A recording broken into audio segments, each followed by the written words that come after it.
हाग्रामाया जुदि एमपि थानायबा हाग्रामायाबो होबथागौमोन गुबुन हारिया बर' हारिया गुबुन हारिया दा होबथाबाय थादों खिन्थु गाव जुदि एमपि थायोबा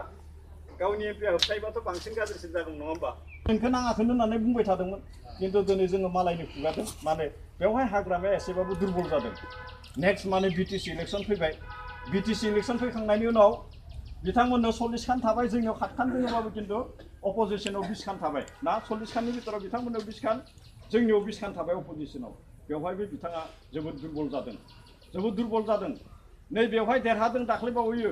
खिन्थु माने बिथाङा पलिटिकेलि जिखिनि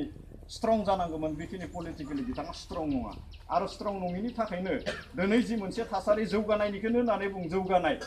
जौगानायनिखौनो होन आरो बे जौगानायनि जि मोनसे थासारि बे जौगानायाबोथ' दिनैनि तारिखाव नङा होमबा जोंनि सायाबो खाथियोस' जों खामानिल'सो मावनांगौ जोंनि बुंनायाबो खाथियो दा बेवहायथ' नोंथांमोना एमसिएलए दंबावोसो जोंनि सायाबो खाथियो जों साननाङा दे जोंनि साया एसेबो खाथिया डेभेलपमेन्ट वार्कसआव बियो मा होननानै बुंदों खाथियो दा जोंनियाव बिराद पेरालाइज जादों स्तब्ध जादों दाख्लै अलरेडि डेभेलपमेन्टआ दाख्लै अलरेडि मा खालामदों दाख्लै अलरेडि माबाया आसामनि गभर्नरा माने मोनसे प्रग्रामनि थाखाय बिथाङा अदालगुरियाव थांदोंमोन बेनि उनाव बाक्सायाव फैनायनि उनाव चिरां आरो क'क्राझाराव थांदों बिथाङा थांनायाव बेवहाय बिभिन्न दल संगठना एबसुआनो होन इउपिपिएलआनो होन एमसिएलएफोरानो होन सोरबा एनजिअ'फोरानो होन बिथां जि मोनसे थासारि जाबाय थादों बेवहाय डेभेलपमेन्ट वार्कसो लानानै सिचुवेसनखौ लानानै बेवहाय माने गभर्नरनो माखासे खोथाखौ बुंजोबनाय जादों रिटेन फर्मआव होजोबनाय जादों जायनि थाखाय दिनै बिटिसिआव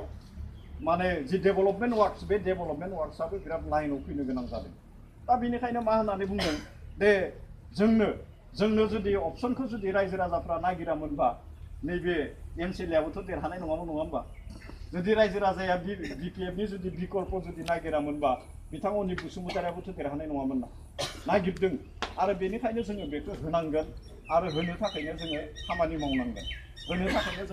मावनांगोन जों खस्थ'खौ खालामनांगौ बुंबाय थादों 20 बोसोरनि सिगां जोङो खेमता सुक्त जानाय नङा थारमाने खेमता सुक्तआ मा होननानै बुङो थारमाने